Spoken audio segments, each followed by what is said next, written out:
First thing I want to say is for the military veterans here, my message, hoo-yah, all right? For the rest of you, I have a brief comments to make. 2 housekeeping items. If you saw me salute in civilian clothes, it's because in 2008, military veterans were given the privilege to give a hand salute in civilian clothes by Congress. So if you don't know that, remember that. And the second thing is, I had 2 speeches with me today, and really out of mercy, I selected the second one to give to you today. So it's shorter. So President Loyak, Mr. Fromm, Kathy Herbine, trustees, parents, family and friends, but most importantly, Alvernia graduates, greetings and congratulations. It is truly a privilege and an abiding honor to be with you here on this seminal day in your personal history. I want you to know that I prepared a different graduation speech than I'm going to give. It was incredibly erudite, filled with even more quotations from famous people, and it showed off my ability to research, deliver complex thoughts, and I had hoped reflect my formidable academic achievements. It was filled with words that you would have to look up. However, it wasn't me. In the history of graduation speeches, it would have gone down as one of those memorable speeches that no one can remember. I thought that you might benefit instead from the reflections of a man in late middle age. I might say that Regan reminded me that I had served in the Navy with her grandfather, and I think she thinks I'm much older. Hopefully, years out of college, a man who wanted to accomplish everything and then realized that accomplishing everything really accomplishes nothing. I sat like you sit over 40 years ago with great anticipation and anxiety, wanting to be a CEO, a Navy admiral, an academic, just about everything. And in achieving those goals, I realized how empty they were in and of themselves. I entered a world much less hostile to people with values than you are.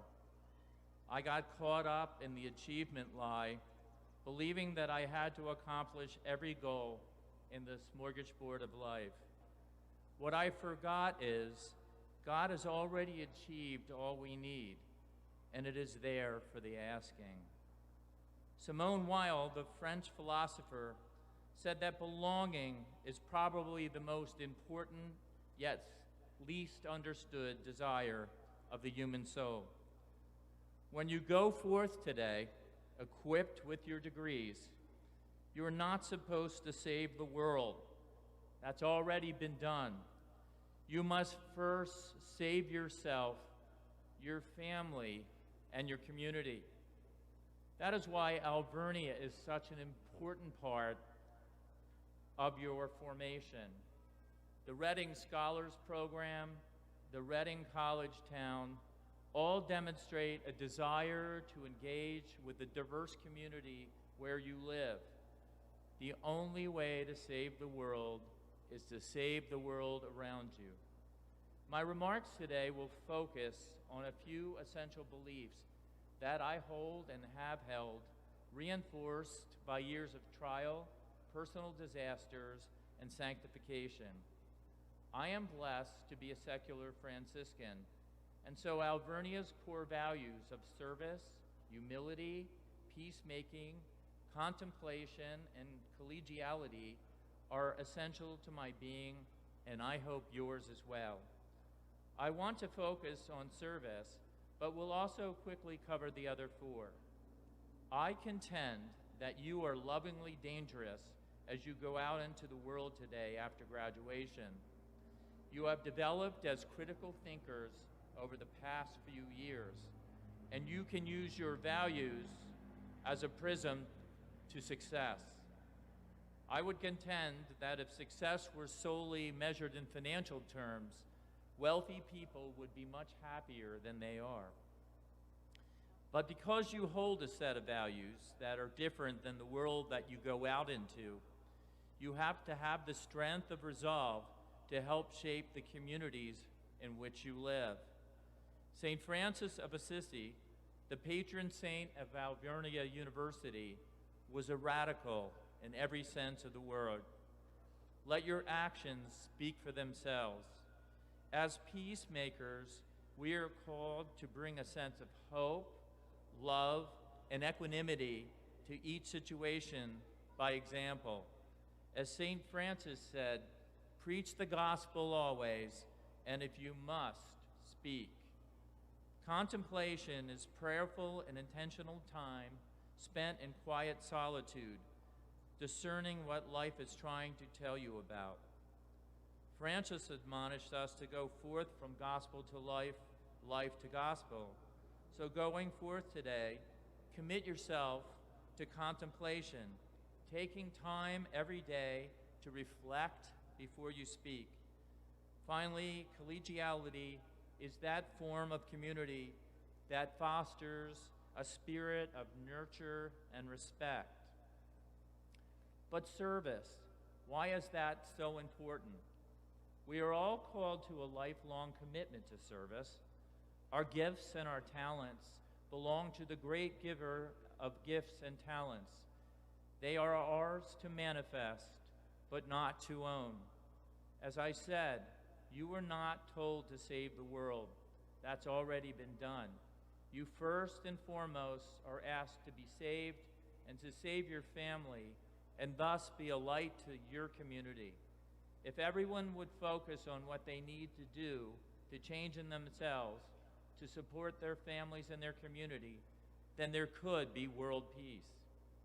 The world will constantly work against your critical thinking skills. It will want you to think like it thinks. So commit yourself today to a courageous commitment to lifelong learning. G.K. Chesterton, the giant defender of the faith in the first half of the 20th century, said, "Man has always lost his way, but now he's lost the address." You are entering a world where there is a fight for its soul. People talk about world peace, but that is too abstract. It's long been a belief in Catholic social teaching that decisions should be made at the most immediate level of society. So decisions about education or family should be handled there. So although the government has a role in, say, the common defense, it should have no role in things that are best handled locally. How wonderful if everyone focused on keeping a peaceful family. Localism is living your life locally in a community with family and friends, building relationships over generations. It is spending money by buying locally, and thus the project of change occurs, person by person. First change oneself, one's family, and one's community. That transformation will change the world. You will need courage to do this. Your values will be your trusted guide. In the Navy, our chaplains used to say, "Courage is fear that said its prayers." It has helped me to remember also what Winston Churchill said about success. Success is going from failure to failure without losing enthusiasm. So going forth today, commit yourself to improving your community, as Alvernia has, as a way of changing the world. Wendell Berry, the farmer, poet, essayist, wrote, "No matter how much one may love the world as a whole, one can live fully in it by living responsibly in some small part of it." When I was very young, about 8 years old, there was a poem that hung over the bed in my grandfather's house where I slept. It's a bit old-fashioned. It is by Elijah Wheeler Wilcox. It is probably why I selected the Navy, but more importantly, poetry is an abbreviated form of speech, holding profound truths. Please make poetry a part of your life. So here are the two final verses of the poem. One ship sails east and another west, while the self-same breezes blow. 'Tis the set of the sails and not the gales that determine the ways we go. Like the winds of the sea or the waves of time, as we journey along through life, it's the set of the soul that determines the goal and not the calm or the strife. So set your soul on true north. Don't let the pandemic define you. You define what the pandemic means for you. You define it. Use what you have learned at Alvernia to serve yourself, your family, and your community, and that will change the world. Go and be lovingly dangerous. Thank you.